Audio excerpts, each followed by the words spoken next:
O'g'lim yaxshimisan? Yaxshi, rahmat. O'qishlaring yaxshimi? Yaxshi. Aying qayerda? Ayam kechindan beri uyga kelmadilar. Kechadan beri uyga kelmadi? Ha.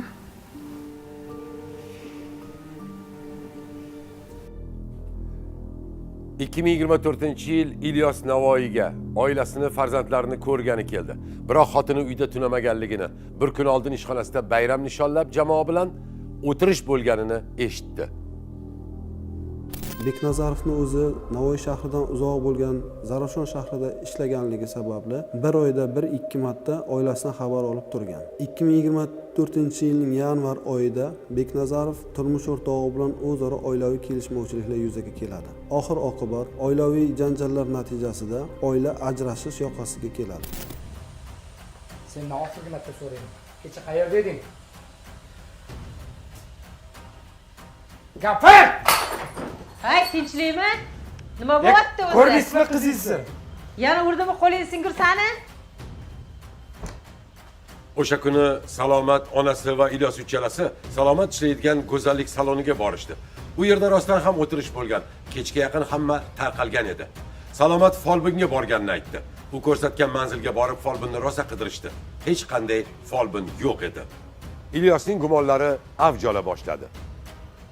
Buning natijasida Beknazarov turmush o'rtog'i bilan bir kun oldin qayerda bo'lganligini so'roq qilib, sababini so'ray boshlaydi. Natijada turmush o'rtog'i bilan o'zaro kelishmovchilik yuzaga keladi. Bu kelishmovchilikka Beknazarov va Salomatning onasi ham qo'shiladi.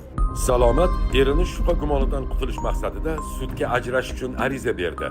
Farzandlarini olib butunlay boshqa bir uyga yana ijaraga ko'chib o'tdi. Biroq Ilyos ajralmaslik maqsadida xotinini topib, u bilan urush qila boshladi.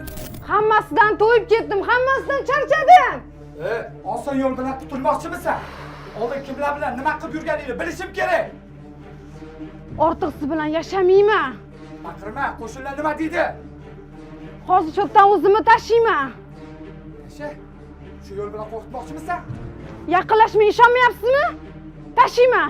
Tasha. Bu Salomat. Salomat. Salomat?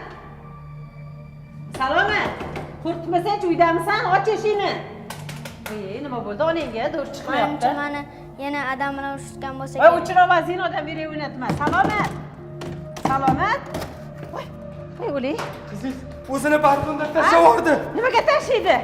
Voy, nima tashlaydi? Salomat. Voy, bolam. Salomat. Nima bo'ldi? Voy, dod bolam. Voy, bolam, nima bo'ldi, bolam?